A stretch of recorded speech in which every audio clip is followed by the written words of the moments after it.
Hey, this is Usman. The EU is credited for allowing free movement of people inside Europe from one country to another, but its attitude towards people on the outside is becoming militant. As conflict, economic collapse and climate change continue to force people to abandon their homes and seek refuge elsewhere, the EU is spending billions on a border force to stop them from getting to Europe. The European Border and Coast Guard Agency, also known as Frontex, was established in 2004 for national cooperation on borders. But its mandate was expanded in 2016 when it became a fully fledged European border agency, and its annual budget has increased every year from $5.5 million in 2005 to $420 million today. At the end of 2019, its mandate was expanded again to establish Europe's first uniformed service, a plan to have 10,000 border officers to control Europe's border with Asia and Africa by 2027, and a further $11 billion to fund it. The head of Frontex said that it's not a military army, it's just civilian troops wearing European uniforms. But these troops will have ships, helicopters, drones and satellites at their disposal to monitor the European frontier 24/7. Part of the Frontex mandate is to deter migrants from arriving to Europe, but also to physically remove them to the countries they came from. They may not be calling it an army, but 10,000 uniformed officers with military equipment and billions to spend that use force to send people back to where they came from sounds a bit like an army. We have recent insight into how the agency will work. Turkey currently hosts 4 million refugees, mostly from Syria.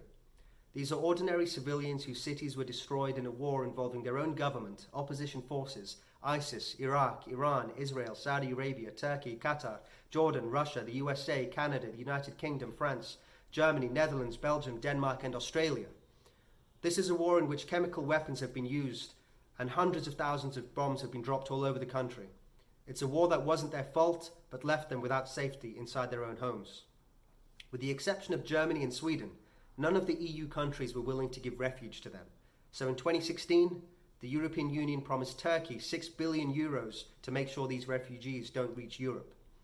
And so Turkey now hosts more refugees than any other country in the world, and the UN reported that 64% of the Syrians living there now live close to or below the poverty line.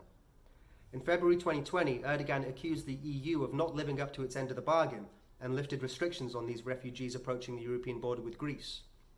Thousands of refugees walked to the border. As they approached, the Greek border force used smoke grenades and rubber bullets and sent thousands of troops to blockade the entrance.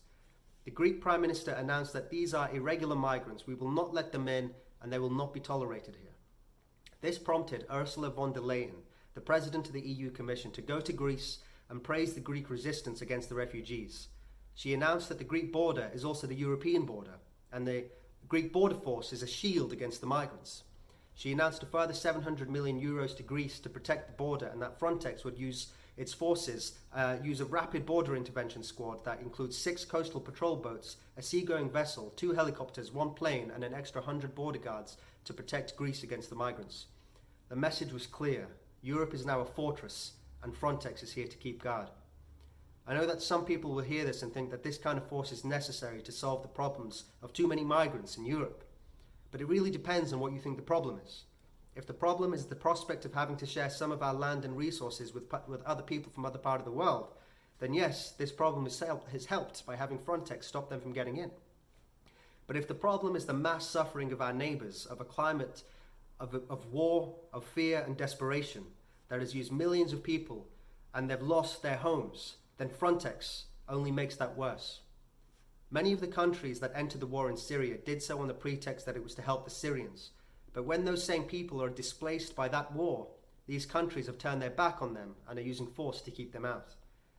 The hardships being faced by people in Syria aren't separate to our own. Our societies are interconnected and we depend on each other for our survival. So if they suffer, then we suffer too. This new European army will have a long-lasting impact for both our neighbours and ourselves.